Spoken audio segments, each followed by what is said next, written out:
Thank you, G-Defy, for being a sponsor of Newsmax podcast. G-Defy shoes are the best choice for walking, running, and standing. If you spend a lot of time on your feet, these are the shoes for you. G-Defy's patented Verso shock technology aligns your posture and perfects your gait.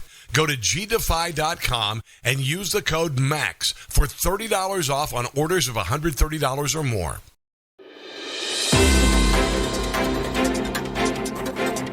Hello and welcome to your Newsmax Daily for Tuesday, July 2nd, 2024. We are now officially into the second half of the year, and 2 days before Independence Day, today is Made in the USA Day. Established in 1989 by the Made in the USA Foundation, actually a thing to highlight the importance of American manufacturing and encourage Americans to buy American-made goods. What a concept. Today is also World UFO Day, unidentified flying objects established by UFO enthusiasts, of course, and believers back in 2001 as a day to unite in the belief of alien existence, share stories, and review evidence, all that kind of stuff. Last year, you may remember the U.S. government changed the UFO acronym to UAP, Unidentified Aerial Phenomena.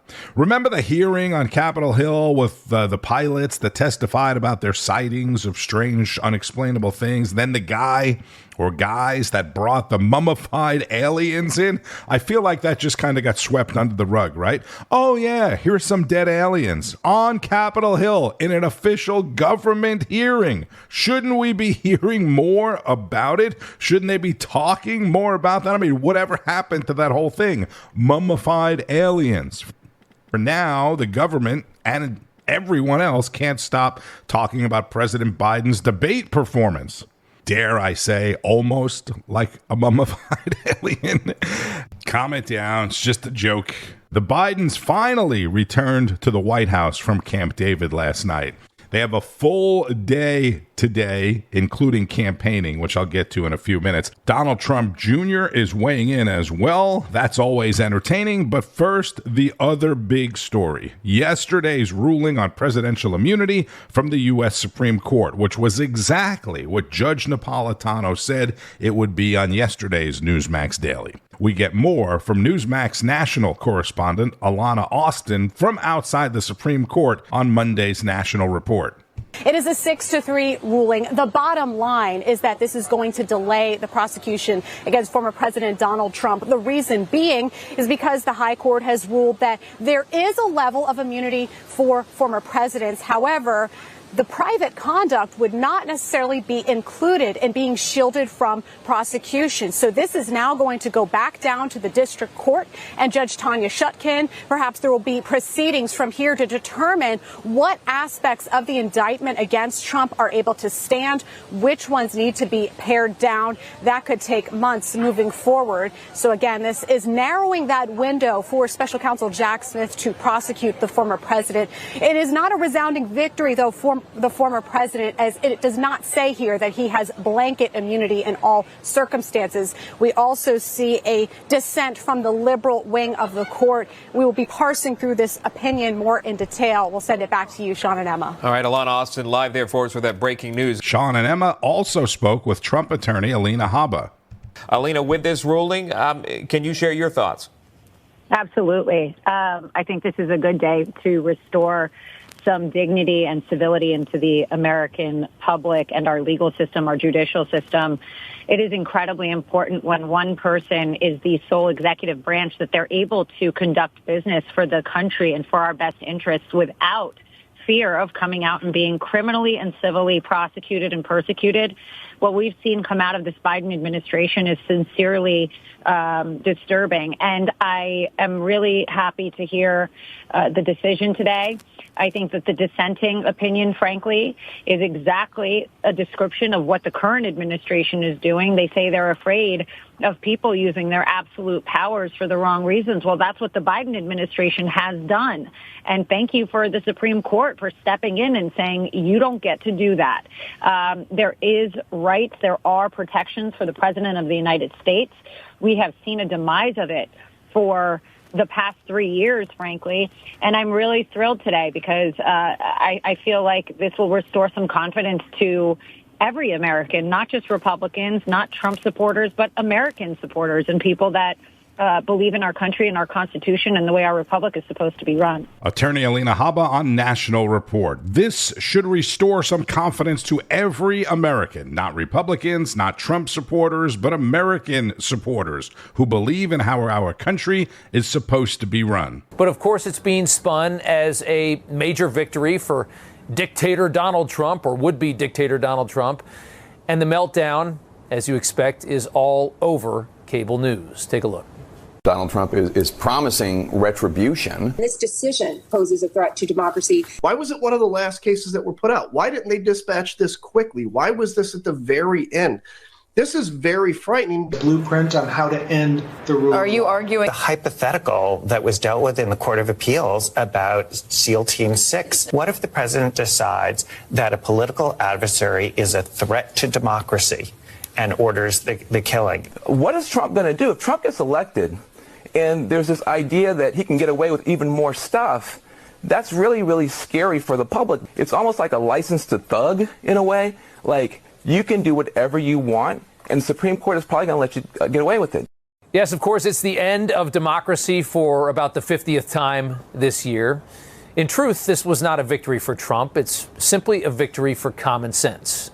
Again, broad immunity for official acts, none for unofficial acts as president. That is Newsmax host Rob Schmitt, and the most outspoken critic of it all, the current president.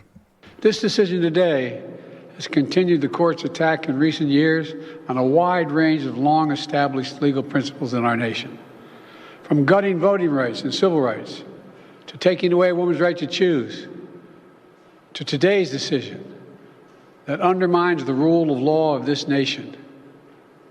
Nearly 4 years ago, my predecessor sent a violent mob to the U.S. Capitol to stop the peaceful transfer of power. We all saw it with our own eyes. We sat there and watched it happen that day. Attack on the police, the ransacking at the Capitol, a mob literally hunting down the House Speaker, Nancy Pelosi, gallows erected to hang the Vice President, Mike Pence. I think it's fair to say it was one of the darkest days in the history of America.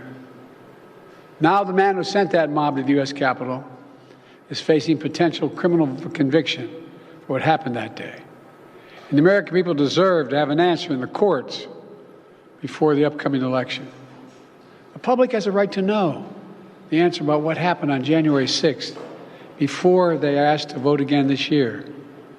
Now, because of today's decision, that is highly, highly unlikely. It's a terrible disservice to the people of this nation. So now the American people have to do what the courts should have been willing to do, but will not. The American people have to render a judgment about Donald Trump's behavior. The American people must decide whether Donald Trump's assault on our democracy on January 6th makes him unfit for public office in the highest office in the land. And the American people must decide as well if an 81-year-old man with dementia is fit for the highest office in the land. Voting rights, civil rights, women's rights. Donald Trump's assault on democracy, he hit all of the talking points. And now there's all this talk from the left about, look at how Joe has bounced back from the debate. It was just a bad night. He was sick. He was tired after 8 days off. He's fine. Look at him campaigning. Look at this speech against the Supreme Court. He can rail on the Supreme Court, and it's absolutely fine and acceptable. But Republicans are so terrible and crazy, the MAGA extremists, when they rail on the DOJ or the FBI. I told you the president and first lady finally returned to the White House last night. Today, President Biden is talking about climate change at a D.C. Emergency Operations Center before him and his promoter, Jill, head to another campaign event. And White House spokesperson Karine Jean-Pierre is holding a White House press briefing this afternoon that Newsmax senior White House correspondent James Rosen will be at and reporting on later today. He will most likely be one of many reporters asking some hard questions. Can't wait to see the fireworks and some of the explanations coming out of the press conference today. First, we go to Frontline with Carl Higbie, who spoke with Donald Trump Jr. Let this be your come to Jesus moment with any liberal you know. Donald Trump Jr. joins me now. Sir, you have been obviously fighting this fight, screaming this from the hills. They call you crazy and a conspiracy theorist. Turns out you were right about everything. Yeah, I pretty much nailed it. I mean, Carl, I wrote the book Liberal Privilege in the summer of 2020. I mean, I literally talk about Joe Biden's cognitive decline there. I interviewed doctors who knew him, who were around. Ronnie Jackson, who was literally a chief medical officer of the White House while Joe Biden was there, talking about cognitive decline, talking about what would be the statistical possibility of someone having two major brain aneurysms like Joe Biden has had and not having very significant cognitive issues because of it. It's almost an impossibility, probably an impossibility, certainly with the added stress of this. So if someone like me, who at least maybe this time now I'm basically a journalist, but at that time I wasn't, just writing as a concerned citizen, was able to piece this stuff together and talk about it. How did the rest of the media get away with lying to us about it, telling us that this man's going to be in charge? He's the guy you want to pick up the phone at 3 o'clock in the morning when something goes really wrong. No one in their right mind, Carl, would trust Joe Biden if he showed up in an Uber. They'd be like, you know what, hard pass, I'll walk. But we're going to let this guy make trillion-dollar decisions or decisions where people's lives depend on it? No one's that insane. Yeah. And yet the Democrat media apparatus, big tech, the Democrat Party in general, lied to our faces. They told us it would be great. This guy is going to be wonderful. He's incredibly gifted and talented. Meanwhile, we're watching the world burn and the economy crumble. It's just not right, and there needs to be accountability and consequences to the Democrat Party for pushing this nonsense. Because if they'll lie to us about that, they'll lie to us about anything. And that's my point, Don, is like, you know, I've seen this, and I've actually, over the last few days, I've actually had a couple libs, like moderate libs, not the far left purple-haired weirdos, but moderate libs come up to me and be like, hey, man, like, maybe you were right about some of this stuff. How vital is this, and what are people doing to seize on the fact that we can now actually have a conversation without them shouting us down and calling us racist?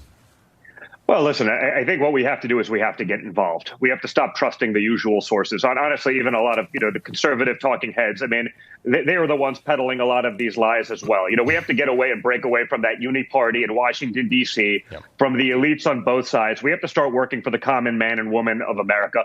That's what my father promised to do in 2016. He delivered on those promises. They took it all away from him anyway. We've seen nothing but abject failure, disaster, death, and destruction in the 3.5 years since then. We have a chance to get our country back on track. But make no mistake, Carl, there is no shame to these people. Again, whether that's the Democrat Party or if it's the Rhino faction of the Republican Party, like Paul Ryan, on the board of Fox News, they'll tell you whatever they need to tell you to have their puppet of choice put into the White House, put into any kind of position of power. We need to fight against that. We need to put people in power who are actually beholden to the people, not to the party, not to the nonsense of D.C., not to the big war machine, not to corporate interests, but to the hardworking men and women of America. My father did that once. He can and he will do it again. And that's precisely why they're going after him as hard as they have been. Whether it's the Democrat media apparatus, the Democrats themselves, big tech over the last 5 years, or honestly, even big, supposed right-wing stuff that's been attacking him for 2.5 years until they realize, well, he's going to be an inevitability, so we'll hold our nose and we'll go with it as long as we can try to harness or prevent him from doing anything that would actually be beneficial to the people who voted for him. Don Jr. on Frontline with Carl Higbie. That's 5 o'clock Eastern. Always great stuff from Don Jr. I don't know how many energy drinks a day he drinks. Switching gears a bit here, Pennsylvania Democratic Senator John Fetterman appeared on the record with Greta Van Susteren yesterday. Why? To discuss his recent trip to Israel, where he also met with Prime Minister Benjamin Netanyahu. Senator, you just came back from Israel. I know it's your first trip there, and I've been there covering the war, but I want to know, what was your impression?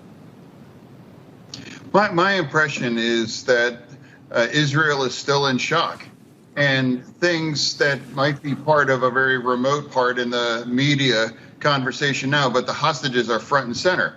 The second you literally get off the plane, that's what you see that all at the airport. You see that on the side of buildings, on bus stop, and everywhere. And they have never forgot about those hostages, and that's why I put them in my office in D.C., because they really need to be very part of this big conversation, and we can't ever forget them until we bring everyone back home. And this is a nation that now is tired of this war. but they're also very committed to have peace. But that's not possible so long as Hamas is allowed to operate. Did you happen to go down to the kibbutz or walk the concert grounds? And if so, I mean, was it haunting to you in the sense that knowing that the slaughter occurred there on October 7th? No, that was a very, very specific choice. You know, I didn't want to re-traumatize people and to take that through that tour one more time. I was aware of it. I watched those awful videos, and I've read about the kind of descriptions of that. But what I did is I met with the leadership across the spectrum, from the prime minister all the way to soldiers and college students and everyone, because I really did want to have a conversation and to remind them that I'm so sorry for what your nation's been through. And if you are watching American media, or a lot of those outlets, you must have a kind of an impression that's just actually not accurate. We stand with you. And I've always wanted to be a very consistent voice throughout all of this. And that's the conversation that I've had with anyone, from Israeli leadership, again, all the way to college students. My experience always is going someplace makes me see things a lot differently. I know a lot of your colleagues do not like the policy of the Biden administration about Israel. Do you think they would have a different view if they went to Israel and talked to people like you did? Well, no, I've disagreed with people in my party as well, often, even the president and even my leader in the Senate as well, too. But I just wanted to have a conversation where I put Israel front and center in all of that. And I just wanted to reaffirm our commitment to this nation. And regardless, whatever happens, I'm willing to follow Israel through that. And I've also talked about we're talking about the prime minister's visit later this month. That doesn't need to be some kind of big, performance art and talking about boycotting and all that kinds of thing. I think that's the leader. You don't have to agree with him. You may not even want him to be the right leader, but he is the democratic leader of our ally. And I think we need to we should all show up and hear what they have to say.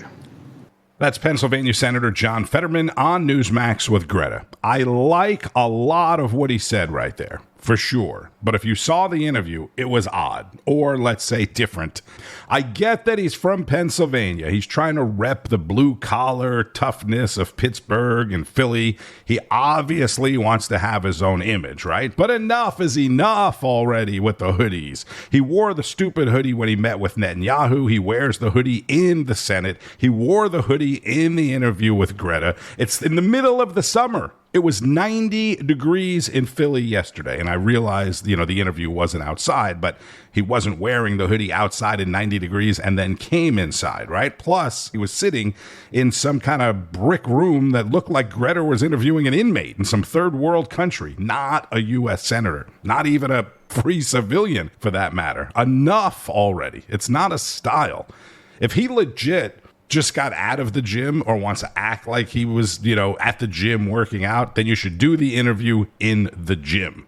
It was like some brick cell. Speaking of Israel, my colleague, Rob Schmitt, host of Rob Schmitt Tonight, that's 7 o'clock Eastern on Newsmax, is broadcasting his show live from Tel Aviv all week. So be sure to check that out. Again, Rob Schmitt Tonight, 7 o'clock Eastern. On Wall Street, stocks opened in the red this morning after solid gains on Monday, kicking off the new month. Auto sales numbers are in focus today, with extra attention being paid to Tesla's numbers. Federal Reserve Chair Jerome Powell is speaking today. That's always dangerous. And then on Friday, we get the all-important jobs report, which will also show hourly earnings figures. The Fed will be paying close attention to that as the markets still await an interest rate cut. Markets will be closed, of course, on Thursday, don't forget, for the 4th of July holiday. And then we get the big report on Friday. And if you're traveling for the holiday weekend, heads up. Hurricane Beryl, now a massive and dangerous Category 5 hurricane. Almost everyone outside of the Southeast is like, there's a hurricane? Yes, the earliest Cat 5 on record. It's now moving across the Caribbean, heading towards Jamaica. everyone in the Caribbean, the Southeast, the Panhandle, Mexico should now be paying close attention. Be sure to keep up with all of the news all day and night long on Newsmax. It's available on most major cable systems. If you have AT&T, you have Cox Cable, Comcast, Fios, Xfinity, Mediacom, Suddenlink, Dish, DirecTV, and more, then you have Newsmax. You can also get the Newsmax Plus app. Go to newsmaxplus.com. Get signed up today. You can get a free trial. It includes all of your favorite shows and hosts with fantastic analysis, documentaries, special programming, and more. Newsmaxplus.com. I'm Tony Marino. This is the Newsmax Daily Podcast. Please subscribe from wherever you may be listening at newsmax.com, Apple Podcasts, Spotify, iHeart, whatever. Like it, love it, subscribe to it, send it to your friends. Enjoy the rest of your Tuesday and keep on fighting the good fight. News breaks every minute, every day. You need the app, the Newsmax app. Find it free on your smartphone store. Then watch us anytime, anywhere. It's our America. We conquered it. We built it. Great values like honesty and fairness. Great courage. A great nation needs a free press. Newsmax is it. 30 million Americans regularly go to Newsmax when they really need to know. They watch Newsmax TV at home. On the free Newsmax app, they go to newsmax.com. Start today. Newsmax is real news for real people.